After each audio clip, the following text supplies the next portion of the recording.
ఈ మాటలు రాయబడ్డాయి. మోషే ఇట్లనెను, ప్రభు అయిన దేవుడు నా వచ్చి ఒక ప్రవక్తను మీ సహోదరులో నుండి నీ కొరకు పుట్టించెను. ఆయన మీతో ఏమి చెప్పెను?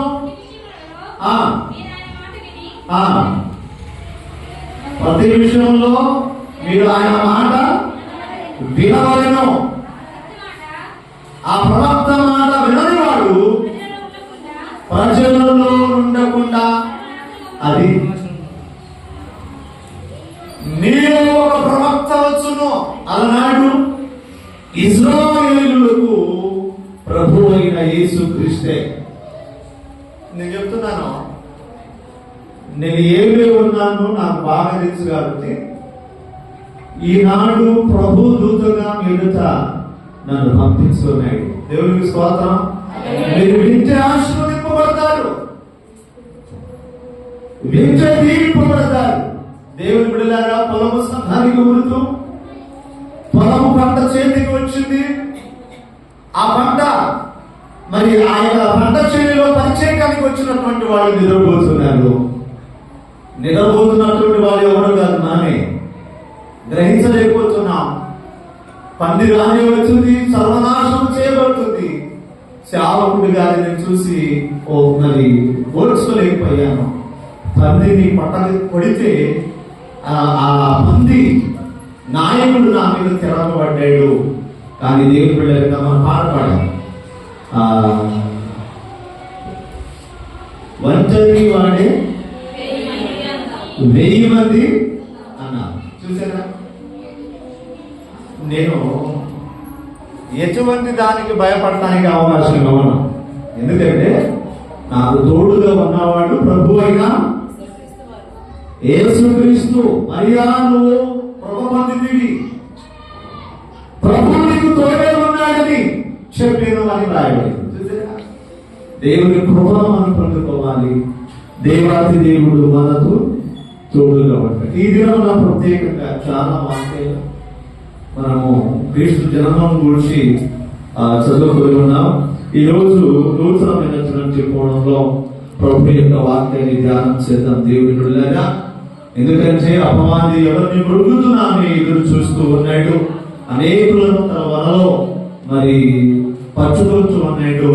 మనం నశించే వారిగా ఉండకూడదు, మనం నశించే వారిగా ఉండకూడదు. అపవాదిని జయించే వారిగా ఉండాలి. క్రీస్తు జయించాడు, మనం జయించగలగాలి. ఒకసారి హెబ్రీయులకు రాసినటువంటి పత్రిక, హెబ్రీయులకు పత్రిక 2వ అధ్యాయము 15వ వాక్యం 16వ వాక్యాన్ని చదవండి. 16. ఏలయనగా ఎంత మాత్రము దేవదూతల స్వభావము ధరించుకొనక అబ్రహాము సంతాన స్వభావమును ధరించుకొని ఉన్నాడు. ఏలైనగా ఆయన అంటే యేసుక్రీస్తు దేవదూతల స్వభావము ధరించుకోవాలా. ఆయన అంటే దేవుడు కాబట్టి చేయగలిగాడు. మనము ఆయన చేయగలిగాడు అంటే మనము చేయగలము అని అర్థం. నమ్ముట నీ వల్ల అయితే నమ్మవానికి సమస్తము సాక్ష్యం. ఇప్పుడు యేసయ్య చేయగలిగాడు అంటే మనము చేయగలుగుతామని అర్థం. ఇప్పుడు ఆయన దేవదూతల స్వభావాన్ని ధరించుకోలేదు. అబ్రహాము సంతాన స్వభావమును ధరించుకొని ఉన్నాడు. యేసుక్రీస్తు శరీరధారిగా రావడానికి కారణం ఏమిటి? యేసుక్రీస్తు అబ్రహాము సంతానం నుండి రావడానికి కారణం ఏమిటి? అబ్రహాము సంతానం అనబడటానికి కారణం ఏమిటి అంటే దేవుడు ప్రారంభంలో అబ్రహామును దీవించాడు. దేవుడు ప్రారంభంలో అబ్రహాముని ఒకసారి అపొస్తలుల కార్యము 3వ అధ్యాయము 25వ వచనాన్ని చదవండి. 25వ వచనం చదవండి. ఆ ప్రవక్తలలో ఆ ప్రవక్తలకును దేవుడు అబ్రహాముతో నీ సంతానమందు భూలోక వంశములన్నీ ఆశీర్వదింపబడునని నీ పితరులతో చేసిన నిబంధనకును మీరు వారసులై ఉన్నారు. దేవుడు తన సేవకుని పుట్టించి మీలో ప్రతి వారిని వారి దుష్టత్వం నుండి మళ్లించుటకు మిమ్మల్ని ఆశీర్వదించుటకు ఆయనను మొదట మీ యొద్దకు పంపినని చెప్పాలి. ఒక వ్యక్తి జీవింపబడాలి అంటే దీవించవాడు రావాలి. పాపం నుండి, శాపం నుండి, మరణం నుండి, చీకటి నుండి, అంధకారం నుండి విడిపోబడాలంటే విడిపించేవాడు కావాలి. దేవుడు చెప్పాడు, నీ వలన కుటుంబాలు దీవింపబడతాయి. అబ్రహాం, నీ వలన కుటుంబాలు ఆశీర్వదింపబడతాయి. కాబట్టి నీలో నుండి ఆశీర్వదించేవాడు పుడతాడు. నీలో నుంచి సేవకుడు పుట్టబోతున్నాడు. నేడు ప్రవక్తలను దేవుడు అబ్రహాముతో నీ సంతానమును భూలోక వంశములన్నీ ఆశీర్వదింపబడదని చెప్పి మీ పితరులలో చేసిన నిబంధనను మీరు వారసులై ఉన్నారు. అంటే కుమారులై వారసులు అనేది మనమందరం ఎవరు కుమారులం? జకేదు అన్నాడు దేవుడు. ఇతడు కూడా అబ్రహాము కానాను స్త్రీతో చెప్పి ఈమె కూడా అబ్రహాము కుమార్తె. మనం ఎవరు కుమారులమై ఉన్నామంటే అబ్రహాము కుమార్తెలమై ఉన్నాం. దేవుడికి స్తోత్రం. అయితే దేవుడు బిడ్డలారా, మనం ఆయనకు కుమార్తెలుగా ఉన్నాం. మరి నన్ను రక్షించాలంటే రక్షించేవాడు కావాలి. దేవుడు చెప్పాడు, అబ్రహాము చెప్పాడు, అబ్రహాము నీ సంతతిని నేను ఆశీర్వదిస్తాను అని. అబ్రహాము కుమారుడు ఎవరు? మత్తయి సువార్త 1వ అధ్యాయం 1వ వచనాన్ని చదవండి. మత్తయి సువార్త 1వ అధ్యాయం 1వ వచనం. అబ్రహాము కుమారుడకు దావీదు కుమారుడకు యేసుక్రీస్తు. అది చాలు. అబ్రహాము కుమారుడకు దావీదు కుమారుడైన యేసుక్రీస్తు. అంటే అబ్రహాము కుమారుడు దావీదు, దావీదు కుమారుడు యేసుక్రీస్తు. యేసు అంటే రక్షకుడు, క్రీస్తు అంటే ఈరోజు ఏ రోజు? ఇందాక సహోదరుడు అన్నాడు. ఏ రోజు? ఈరోజు క్రిస్మస్. క్రీస్తు అంటే క్రీస్తు, మస్ అంటే ఆరాధన. క్రీస్తును ఆరాధన చేయటమే నిజమైనటువంటి క్రిస్మస్. పిండి వంటలు, రుచికరమైనటువంటి భోజనాలు,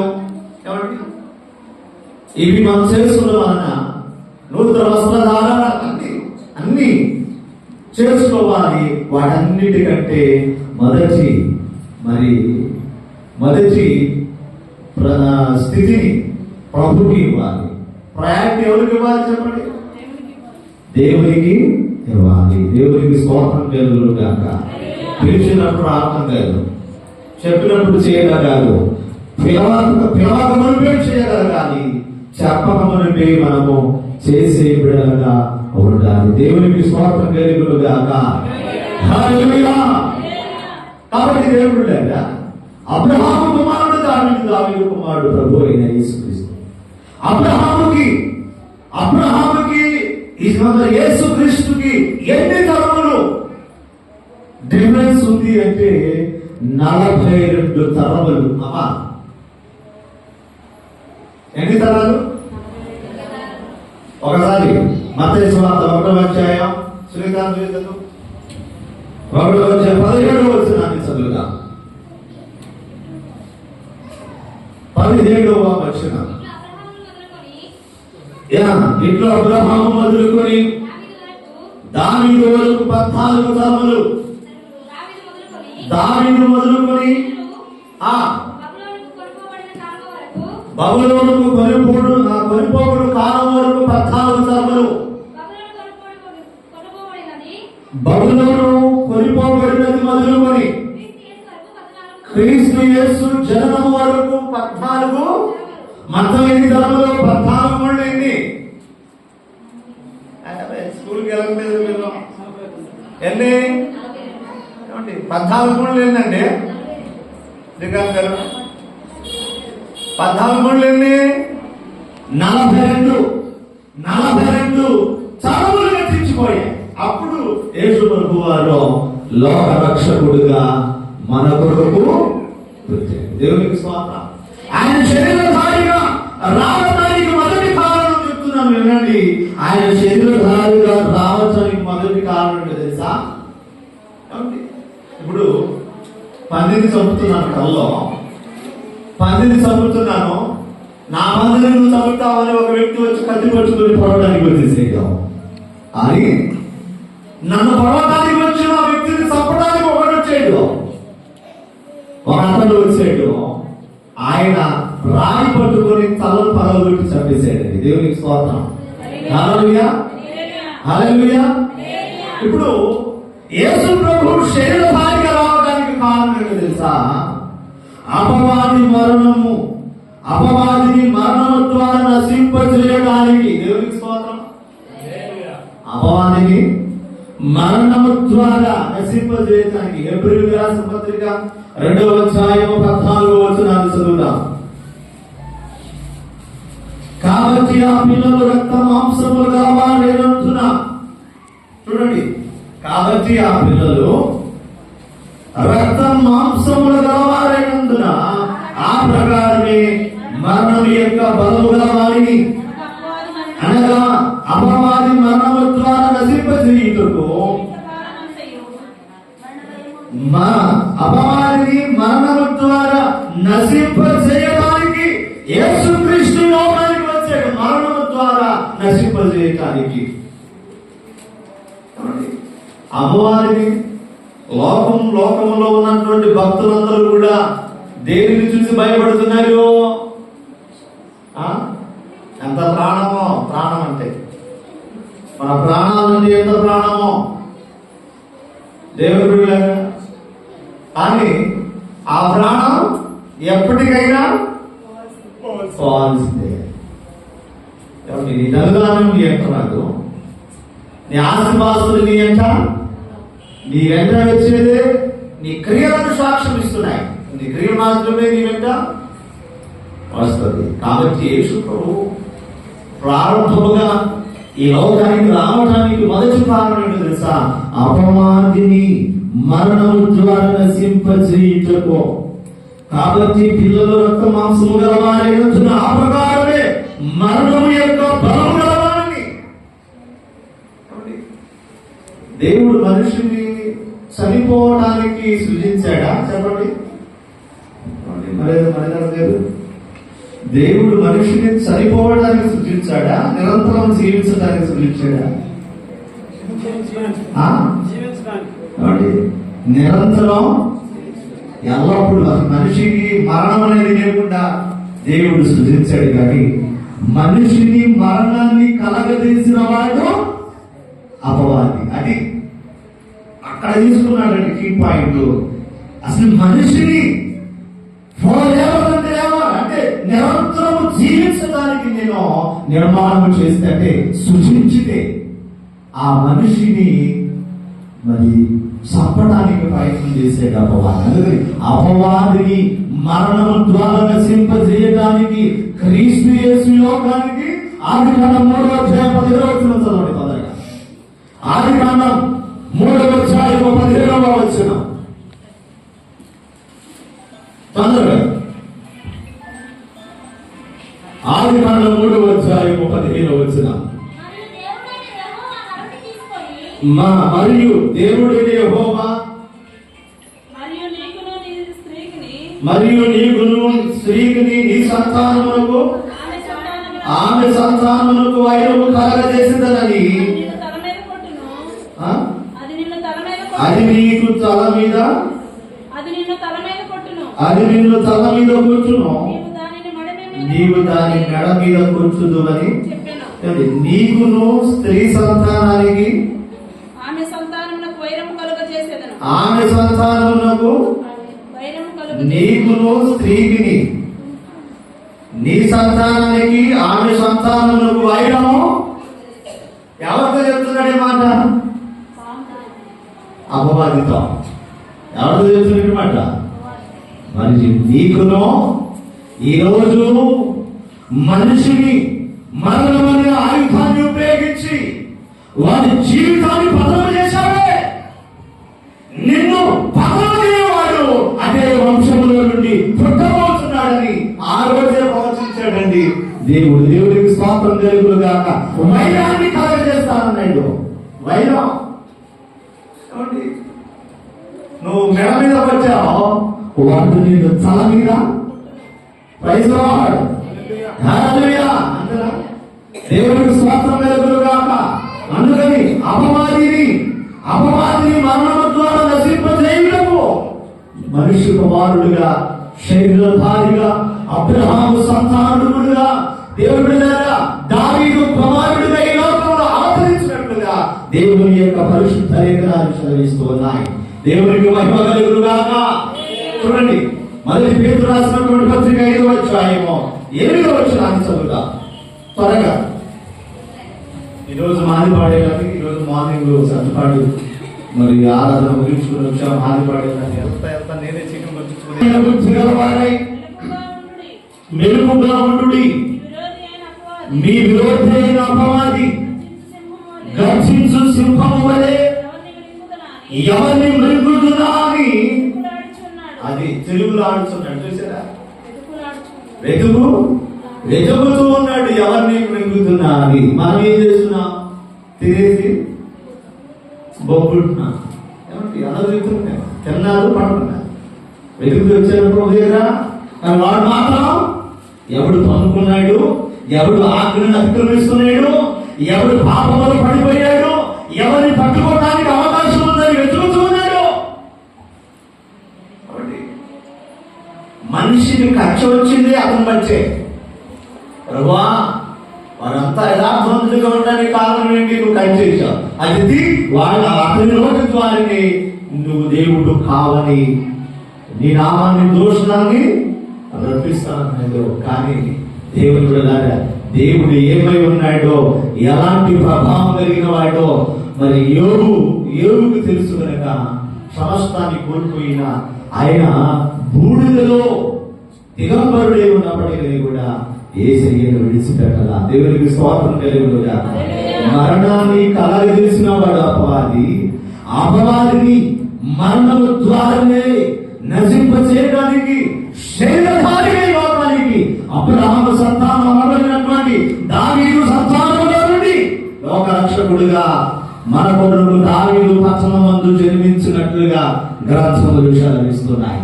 కాబట్టి దేవుడు బిడ్డలారా, అపవాది ఏం చేస్తున్నాడు? ఎవరిని మృంగుతున్నా అని వెతుకుతూ తిరుగుతున్నాడు. వెతుకుతున్నప్పుడు మనం దొరకపడతాం. దేవునికి స్తోత్రం కలుగుతుంది కాక. హల్లెలూయా. కానీ మనం ఏం చేస్తున్నాం చెప్పండి? మనమే పత్రిక 2వ అధ్యాయం 15వ వచనాన్ని చదువుతాం.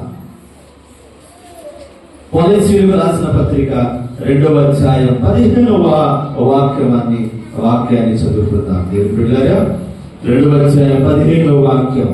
మరియు అపరాధము వలనను శరీరమందు సున్నతి పొందక ఉండటం వలనను మీరు మృతులై ఉండగా దేవుడు రాతరూపకమైన ఆజ్ఞ వలన మన మీద రుణముగాను మనకు విరోధముగాను నుండిన పత్రమును మేకులతో శివకు కొట్టి దాని మీద చేవాతను తుడిచివేసి మనకు అడ్డము లేకుండా దాన్ని ఎత్తివేసి మన అపరాధములన్నింటినీ క్షమించి ఆయనతో కూడా మిమ్మల్ని జీవింపజేసేను. ఆయన ప్రధానులను అధికారులను నిరాయుధులుగా చేసి శిలువ చేత జీవోత్సవముతో వారిని పట్టి తెచ్చి బాహాటముగా వేడుకను కనపరిచెను. Praise Lord. మనకు అడ్డుగా ఉన్నటువంటి గోడను తీసివేసాడు. అడ్డుగా ఉన్నటువంటి దేవుని బిడ్డలారా, ఆ యొక్క పత్రమును ఆయన శిలువలో దాన్ని కొట్టి తొలగించి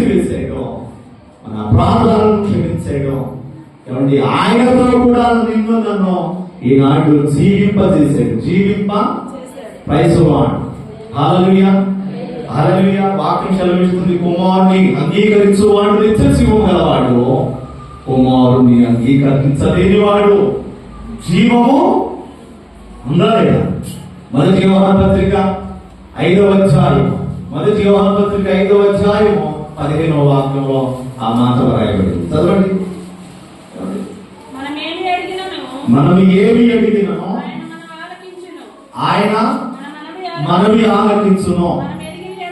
మనం ఎరిగినట్లా మొదటి యోహాను పత్రిక 5వ అధ్యాయం 15వ వచనం 11వ వచనం చదువు. ఆ సాక్ష్యం ఏమనగా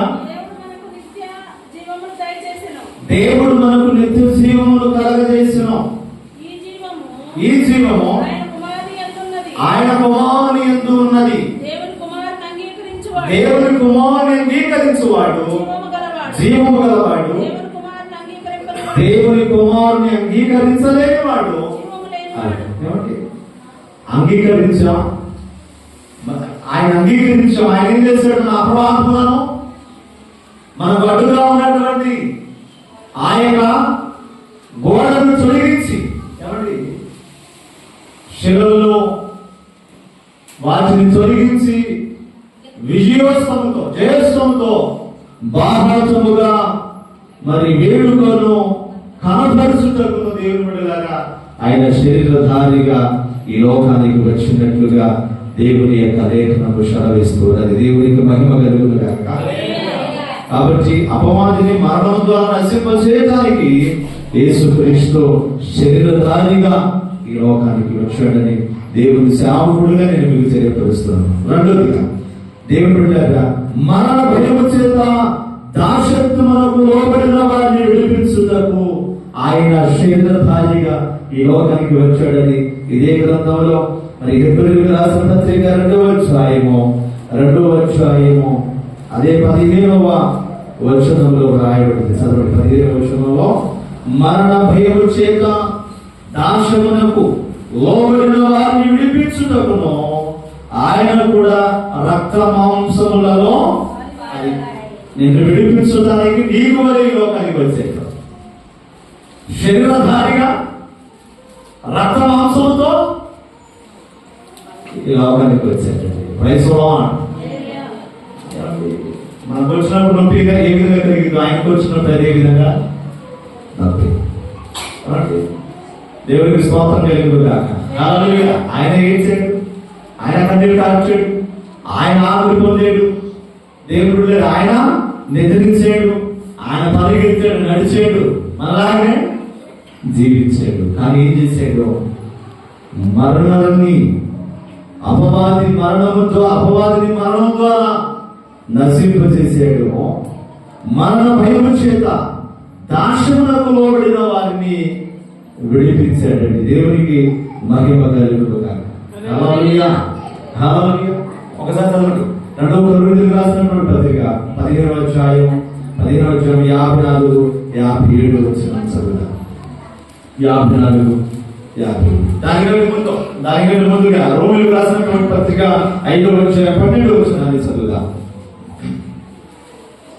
5వ అధ్యాయం 12 వచనం. ఇట్లుండగా ఒక మనుషుని ద్వారా పాపము ద్వారా మరణమును లోకములో ఎలాగూ ప్రవేశించును, అలాగే మనుషులందరూ పాపము చేసినందున మరణము అందరికీ మరణ భయము చేత దాసమునకు లోబడిన వారిని విడిపించడానికి క్రీస్తు యేసు లోకానికి వచ్చాడు. అందుకని ఒక మనుషుని ద్వారా పాపము ద్వారా మరణము లోకానికి ఏ విధంగా ప్రవేశించి ఉన్నదో అదే విధంగా దేవుని బిడ్డలారా ఒక మనుషుడిగా వచ్చి ఆయన కూడా మరణించి ఆ మరణాన్ని నిద్రించినటువంటి అపవాది బంధకాలను లయపరిచినటువంటి వాడై, అపవాది బంధకులను లయపరిచినటువంటి వాడై దేవుని బిడ్డలారా ఆయన ఒకరి వచ్చినట్టుగా జయించినట్లుగా దేవుని యొక్క లేఖనములు సెలవిస్తున్నాయి. దేవునికి మహిమ కలుగును గాక. హల్లెలూయా. చూడండి, 2 కొరింథీయులకు రాసినటువంటి పత్రిక, 2 కొరింథీయులకు రాసిన పత్రిక 5వ అధ్యాయము, మరి 15వ అధ్యాయము 55 నుంచి చదువుదాం. చదవండి, 55 వచ్చాము. మొదటి కొరింథీయులకు రాసిన పత్రిక 15వ అధ్యాయము 54 నుంచి చదువుదాం. ఈ క్షయమైనది అక్షయతను ధరించుకున్నప్పుడు, ఈ మచ్చమైనది అమర్త్యమును ధరించుకున్నప్పుడు విజయమందు మరణములు తొలగివేయబడెను అని రాయబడిన వాక్యము నెరవేరెను. ఓ మరణమా, నీ విజయం ఎక్కడ? ఓ మరణమా, నీ ముళ్ళు ఎక్కడ? మరణపు ముళ్ళను పాపము, పాపముకున్న బలము ధర్మశాస్త్రమే అయినను మన ప్రభు అయిన యేసుక్రీస్తు మూలముగా మనకు జయము అనుగ్రహించుచున్న దేవునికి స్తోత్రము కలుగును గాక. యేసుక్రీస్తు ద్వారా మనకు జయం అనుగ్రహించు. మరణ భీమ చేత దాసత్వములకు లోబడినటువంటి మనల్ని విడిపించడానికి యేసుక్రీస్తు ఈ లోకానికి వచ్చాడు. మరణమా, మరణమా, నీ ముళ్ళు ఎక్కడ? మరణమా, మరణమా, నిరంతరము జీవించడానికి దేవుడు కారణం చేస్తే మనిషిని ఆయుష్ లేకుండా చేసి మనిషి చావడానికి కారణపడినటువంటి అపవాదిని, ఏమండి, ఆ మరణ భయం చేత బాధపడుతున్నటువంటి వారిని విడిపించి ఆయన సజీవుడుగా ఉన్నట్టుగా ఆయనతో మనం సజీవుడుగా ఉంటున్నా కాకున నిత్య జీవం అనేది దేవుడు మనకు అనుగ్రహిస్తూ ఉన్నాడు. దేవుడికి మహిమ కలుగును గాక. హల్లెలూయా. మూడోదిగా దేవుని బిడ్డలారా, ఆయన ఎందుకు శరీరధారిగా ఈ లోకానికి వచ్చాడంటే ప్రజల పాపములను పరిహారము కలగచేయుటకు. చూడండి, హెబ్రీయులకు రాసిన పత్రిక 2వ అధ్యాయము 17వ వాక్యాన్ని చదువుతాం. 2వ అధ్యాయం 17వ వాక్యం చదవండి. ప్రజల పాపములను పరిహారము కలగచేయుటకు మరి శరీరధారిగా ఈ లోకానికి వచ్చి ఉన్నాడంటే దేవాతి దేవుడు. చదవండి. కావున ప్రజల పాపమును పరిహారము కలగచేయుటకై దేవుని సంబంధమైన కార్యములలో కనికరమును నమ్మకముల ప్రధాన యాజకుడు నిమిత్తము అన్ని విషయములో ఆయన తన సహోదరుడు మంచివాడు కావలసి వచ్చిన ప్రజల పాపమును పరిహారము కలగజేయుటకు శరీరధారిగా ఈ లోకానికి వచ్చాడండి. దేవునికి స్తోత్రం కలుగును గాక. నేడు రక్షకుడు కూర్చుని ఉన్నాడు. ఎప్పుడు కూర్చాడైనా? ఎప్పుడు కూర్చాడు? 2024 సంవత్సరాల క్రితం కూర్చాడు. ఏమండి, ఆయన శరీరధారిగా జన్మించడానికి కారణం ఏంటంటే అపవాదిని మరణం ద్వారా నశింపచేయడానికి, రెండోదిగా మరణ భయం చేత దాసత్వమునకు లోబడిన వారిని విడిపించుటకు, అంతేకాదు మూడోదిగా దేవుని బిడ్డలారా ప్రజలను వారి పాపమును పరిహారము కలగచేయుటకు శరీరధారిగా ఈ లోకానికి వచ్చాడు. చూడండి, హెబ్రీయులకు రాసిన పత్రిక 10వ అధ్యాయము 4వ వచనంలో ఎడ్ల రక్తము మనిషి రక్తము, ఎడ్ల రక్తము మేక రక్తము మనిషి పాపమును తీసివేయుట అసాధ్యం. చూడండి, కోడి రక్తం మనిక, మేక రక్తం మనిక, మనిషి పాపం నుండి విడిపోవడానికి ఎవరి రక్తం కావాలి? అప్పుడు కుమారుడైన యేసుక్రీస్తు రక్తము ప్రతి పాపము నుండి మనిషిని పవిత్రునిగా, మరి యోహాను పత్రిక 1వ అధ్యాయము 7వ వచనంలో ఈ మాట రాయబడింది. క్రీస్తు రక్తము ప్రతి మనిషిని పరిశుద్ధిగా మార్చివేసిందని. అందుకని పాపము నుండి పరిహరించుటకు శరీరధారిగా ఈ లోకానికి వచ్చాడు.